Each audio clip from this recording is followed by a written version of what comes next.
There is not like a right way to do this. It's not an okay way to do this either. Because it's not like we're choosing to stay home and to learn a new hobby or to learn a new language. Reality is that we are in the middle of a world pandemic, and as a collective, we are going through grief. So don't feel pressure to use your time wisely or productively, because we're all going to have different ways in which we're going to cope. And we're all going to have different stages of it. Because it might be that right now you feel like you're out of your body. It might feel like you're in a dream. You're in denial. This is not happening. You might be accepting it and be like, okay, this is going to last for a while. You might be bargaining, like, okay, I can give a little, I'll wait for this next 2 weeks, and then everything's going to go to normal.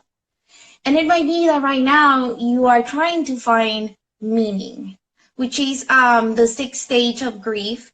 And it's a new thing that David Kessler, in his new book, he wrote about the sixth stage, which is like when you try to find meaning and you feel grateful. And you don't feel grateful about the catastrophe or the loss, but about the opportunities that this is bringing to you. So it may be that people that are watching, like right now, our friends and people that are going to be watching this video, they're all in different stages of it, because grief is not linear. You are also losing something. You are also going through something, and that pain is yours. And the fact that your pain is for something that you might feel is trivial, and that someone just lost a loved one, it doesn't mean that it's not going to hurt you. And it doesn't mean that it's not going to cause trauma on you. And it doesn't mean that you're not going to suffer.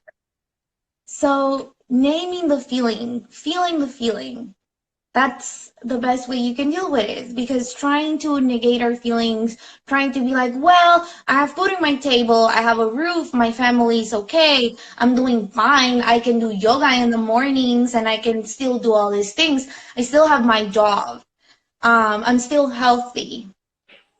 No, but you're also going through stuff. You might be right now grieving that you didn't take your vacation, that you were about to graduate and you're not going to be able to walk in your commencement. Many things, many things. So just trying to negate your feelings and thinking that they're not worth it, it's not going to help. And it's also not going to help for you to empathize with other people. 'Cause you need to fuel yourself so that you can be there and show up for others. Yeah, I highlighted that quote from the blog actually, because I thought it was just so great. And your actual words were practice self-compassion and show up for yourself so that you can be your best self for others. And I love that that is a trend.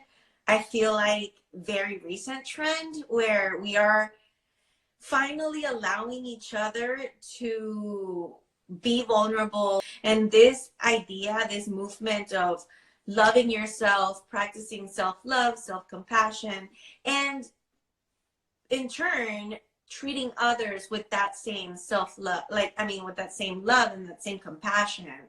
I just think it's a trend that is growing, and I'm really excited for that.